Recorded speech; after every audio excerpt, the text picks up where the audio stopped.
Hello, my friend, and welcome to Wisdom Trek. I am Guthrie Chamberlain, your guide to wisdom and creating a living legacy. Thank you for joining us for our 5-day-per-week wisdom and legacy building podcast. This is day 559 of our trek, and we are hiking a series of trails called The Tools in Gramps Backpack.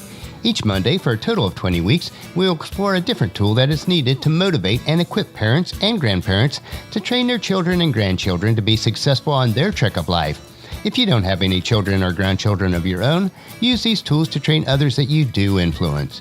Today is the 10th tool in Gramps' backpack, and it is patience. We are broadcasting from our studios at the Big House in Marietta, Ohio. Life is hectic, and situations will really try our patience. In our instant everything world that we now live in, we lose patience so easy.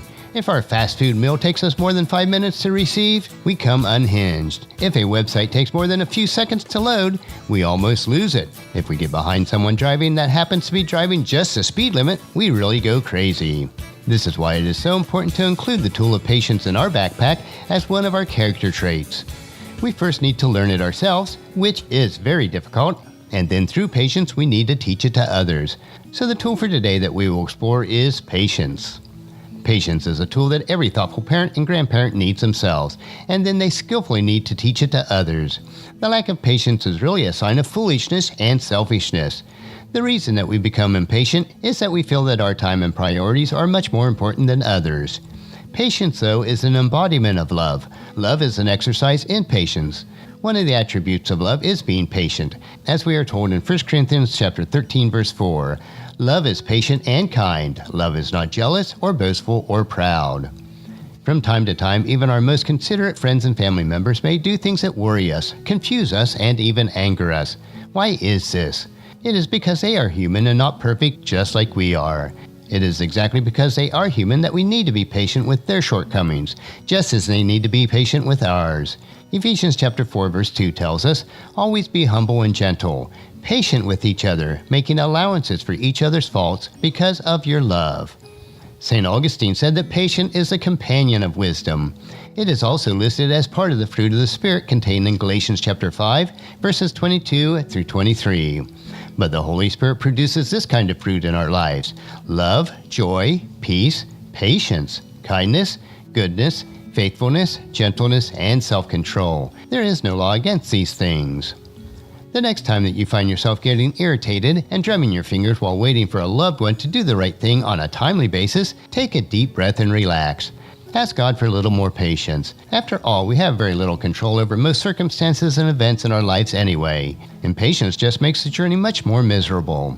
The world unfolds according to God's timetable, not ours. For that matter, our acquaintances, friends, and loved ones live and grow according to their timetable too. Sometimes we must wait patiently, and that is a good thing, because it helps us to grow our patience.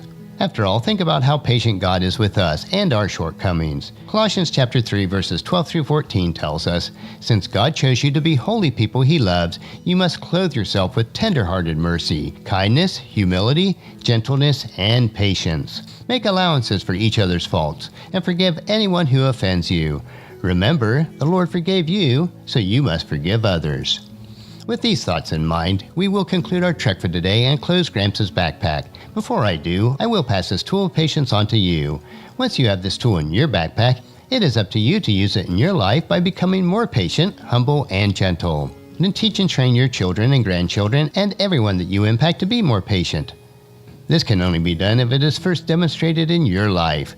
When you possess this kind of patience, regardless of your circumstances, you can have a life that is both rich and satisfying. Next Monday, we will investigate the 11th tool in Gramps' backpack, which is values. But on tomorrow's trek, we will explore another wisdom quote, and this 3-minute wisdom supplement will assist you in becoming more healthy, wealthy, and wise each day.